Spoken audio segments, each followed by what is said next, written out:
नमस्कार दोस्तों। लोकसभा के चुनाव संपन्न हो गए और नई सरकार गठित भी हो गई। लेकिन एक मुद्दा पूरे चुनाव के दौरान चर्चा में रहा और चुनाव के बाद भी अभी भी चर्चा में है कि यदि इस सरकार को स्पष्ट रूप से 2/3 बहुमत प्राप्त हो जाता तो यह सरकार संविधान को बदल देती। और ये आजकल फैशन चला हुआ है। मोदी जी के लोग कह रहे हैं कि भैया हम इसको बदल देंगे, ये इसको हम चेंज कर देंगे, इसको फेंक देंगे, इसको फाड़ देंगे। ये आप लोग ये सपना मत देखिए, आपकी बस की नहीं। और पूरे चुनाव के दौरान विपक्ष के द्वारा, इंडिया गठबंधन के द्वारा इस बात को जनता में बहुत अधिक प्रचारित करने की कोशिश की गई और इसके माध्यम से लोगों में ये संदेश पहुंचाने की कोशिश की गई कि यदि इस सरकार को 2/3 बहुमत प्राप्त हो जाएगा तो यह आरक्षण के प्रावधान को समाप्त कर देगी। क्या वास्तव में संविधान में इस प्रकार का बदलाव करना संभव है और क्या वास्तव में संविधान को बदलना संभव है?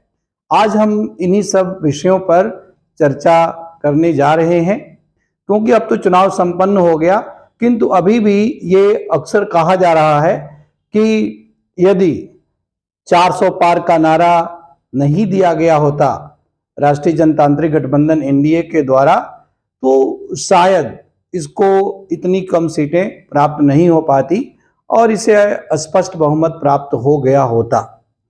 बहुत से लोग इस भय की वजह से इस सरकार के लिए इसके पक्ष में मतदान नहीं कर पाए कि उनके मन में कहीं ना कहीं ये आशंका थी कि यदि सरकार स्पष्ट बहुमत या 2/3 बहुमत के साथ आती है तो वह मजबूत सरकार होगी और अपने बहुमत के दम पर संविधान में ऐसा छेड़छाड़ करेगी जिससे कि संविधान का स्वरूप समाप्त होगा और आरक्षण के प्रावधान भी शायद समाप्त किए जा सकेंगे। हकीकत क्या है?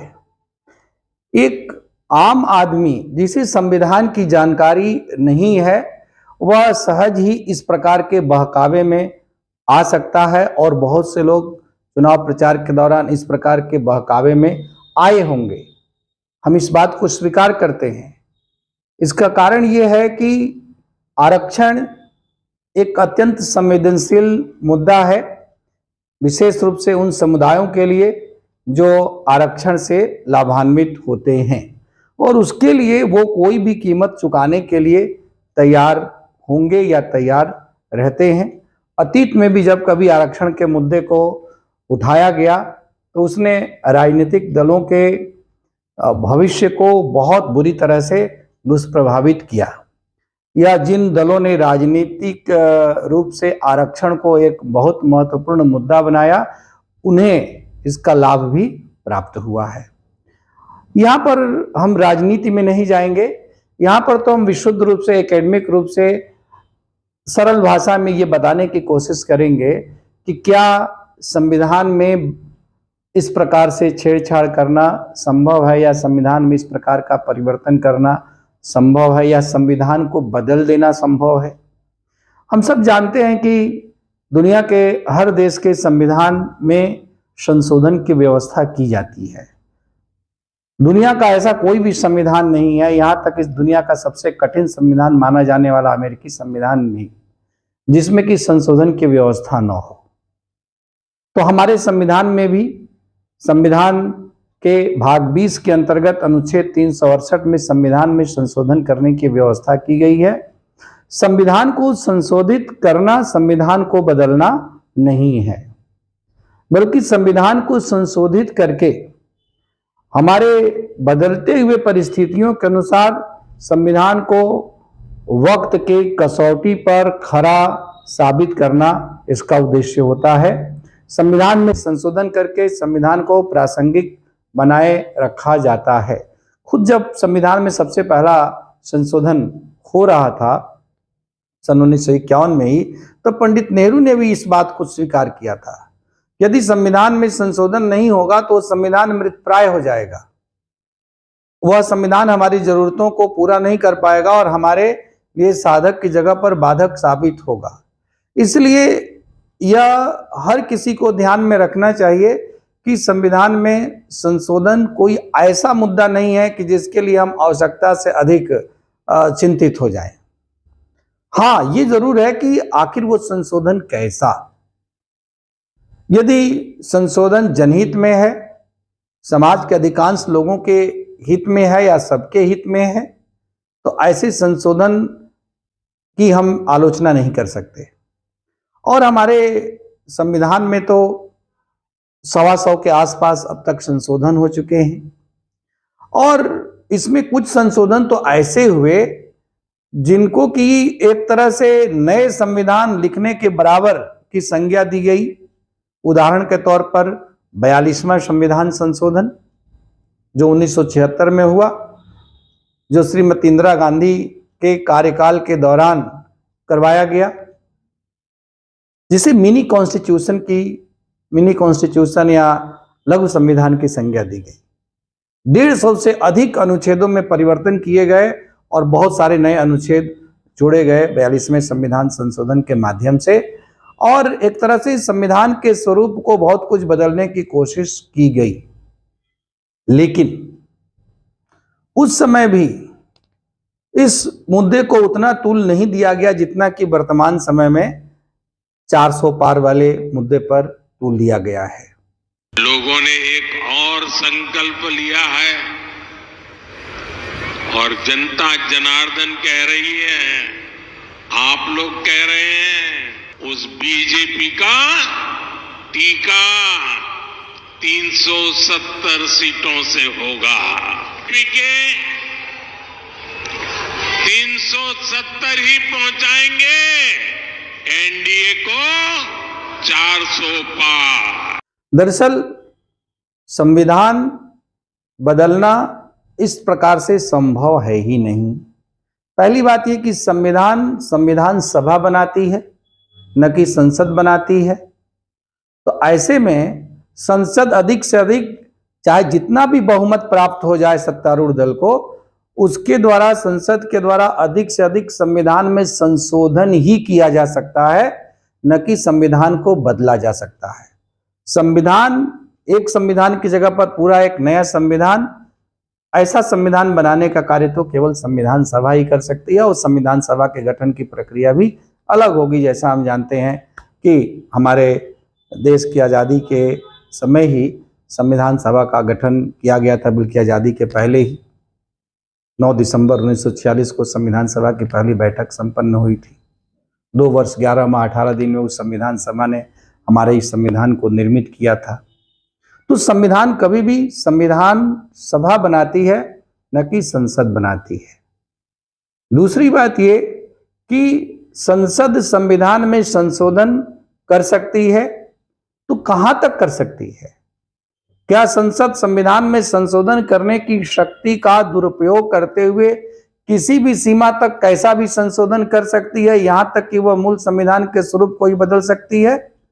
तो निश्चित रूप से ऐसा नहीं है। सन 1973 में 1973 में केशवानंद भारती बनाम केरल राज्य के वाद में स्पष्ट रूप से सर्वोच्च न्यायालय ने कह दिया था कि संसद को संविधान में संशोधन करने की शक्ति तो प्राप्त है, लेकिन यह शक्ति असीमित शक्ति नहीं है। वह संविधान के अंतर्गत कोई ऐसा संशोधन नहीं कर सकती जो संविधान के मूल स्वरूप को ही बदल दे। इसी फैसले के अंतर्गत सर्वोच्च न्यायालय ने principle of basic structure of constitution या संविधान के मूलभूत ढांचे के सिद्धांत का प्रतिपादन किया था, और ये बताया था कि हमारे संविधान की जो बुनियादी बातें और जो बुनियादी सिद्धांत और प्रावधान है, उसमें संसद अनुच्छेद 368 की संशोधन की शक्ति और प्रक्रिया का इस्तेमाल करके भी कोई संशोधन नहीं कर सकती। और संसद के द्वारा किए गए किसी भी संविधान संशोधन को इस आधार पर सर्वोच्च न्यायालय के समक्ष चुनौती दी जाएगी कि वह संविधान के मूलभूत ढांचे के विरुद्ध है या संविधान के मूलभूत सिद्धांतों का उल्लंघन करने वाला संशोधन है। और सर्वोच्च न्यायालय की राय में वास्तव में यदि ऐसा है कि वह संशोधन संविधान के मूलभूत ढांचे को नकारात्मक रूप से प्रभावित करता है, तो सर्वोच्च न्यायालय ऐसे संविधान संशोधन को पूरी तरह से निरस्त कर सकता है। और अतीत में सर्वोच्च न्यायालय ने ऐसा किया है। जैसा कि राष्ट्रीय न्यायिक नियुक्ति आयोग से संबंधित जो संविधान संशोधन जजों की नियुक्ति के संबंध में किया गया था, सर्वोच्च न्यायालय ने इसी का आधार बना करके, संविधान के मूलभूत ढांचे के सिद्धांत को आधार बना करके उस संविधान संशोधन को रद्द कर दिया। और ये तो एकदम हाल की बात है, मोदी सरकार के गठित होने के बाद की बात है।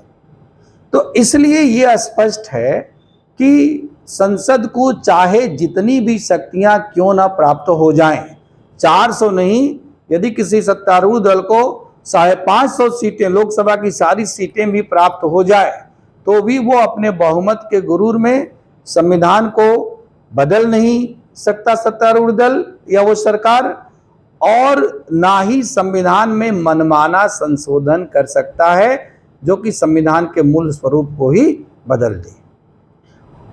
न केवल 1973 में केशवानंद भारती बनाम केरल राज्य के बाद में, बल्कि आगे चल करके भी कई निर्णयों में सर्वोच्च न्यायालय ने अपने इस सिद्धांत को दोहराया।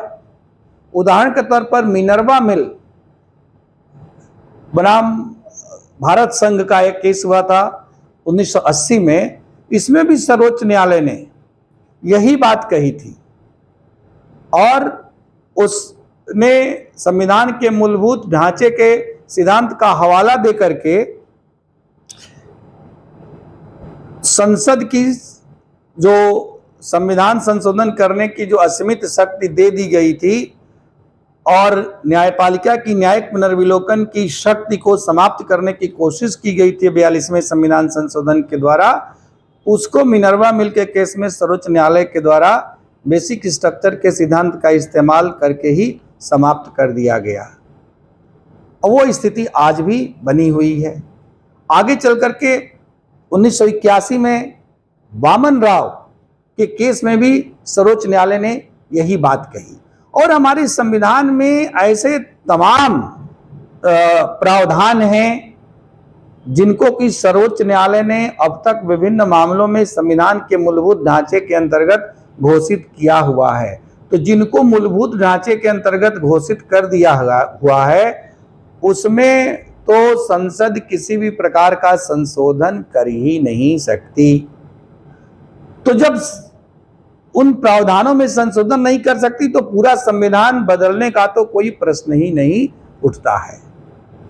लेकिन दुर्भाग्यवश यह दुष्प्रचारित करने की कोशिश की गई कि यदि बहुमत प्राप्त हो जाएगा या 2/3 बहुमत प्राप्त हो जाएगा तो सरकार संविधान को पूरी तरह से बदल देगी, डॉक्टर BR अम्बेडकर के द्वारा तैयार किए गए इस संविधान को समाप्त कर देगी और इसे बहुत ही संवेदनशील मुद्दे के रूप में उभारा गया, जबकि सच्चाई यही है। और ये दुर्भाग्य की बात है कि लोग अपने संविधान के बारे में संवेदनशील तो हैं, लेकिन संविधान की मूलभूत बातों की जानकारी नहीं रखते। संविधान को हम अपने लोकतंत्र का, भारत संघ का धर्म ग्रंथ कहते हैं। तो इस धर्म ग्रंथ की जानकारी तो भारत के प्रत्येक नागरिक को होनी ही चाहिए और पूरी तरह से संपूर्ण संविधान की जानकारी हो चाहे ना हो, लेकिन जो बहुत जरूरी महत्वपूर्ण प्रावधान हैं, उन प्रावधानों के बारे में तो जानकारी होनी ही चाहिए, ताकि भविष्य में कभी भी कोई भी दल इस प्रकार का दुष्प्रचार करके लोगों को बरगलाने की कोशिश न करे और अपने राजनीतिक स्वार्थ की सिद्धि करने की कोशिश न करे। क्योंकि यह मुद्दा इतना ही नहीं है, इससे भी कहीं गंभीर मुद्दा है। इस प्रकार के दुष्प्रचार के माध्यम से लोगों को उकसा करके कानून व्यवस्था की समस्या भी खड़ी की जा सकती है, जो देश के लिए बहुत भयानक होगा। इसलिए सर्वोच्च न्यायालय को भी इस मामले का संज्ञान लेना चाहिए, निर्वाचन आयोग को भी इस मामले का संज्ञान लेना चाहिए और हमारे राजनीतिक दलों को भी भरपूर जिम्मेदारी का परिचय देना चाहिए। और चुनाव प्रचार के दौरान आप अपने प्रचार के अंतर्गत किस सीमा तक प्रोपेगेंडा कर सकते हैं, इसकी एक स्पष्ट लक्ष्मण रेखा भी निर्धारित होनी चाहिए। भारतीय लोकतंत्र के हक में, उसके हित में और भारत के नागरिकों के हित में, देश की कानून व्यवस्था के हित में निश्चित रूप से ऐसा किया जाना अत्यंत आवश्यक है। धन्यवाद।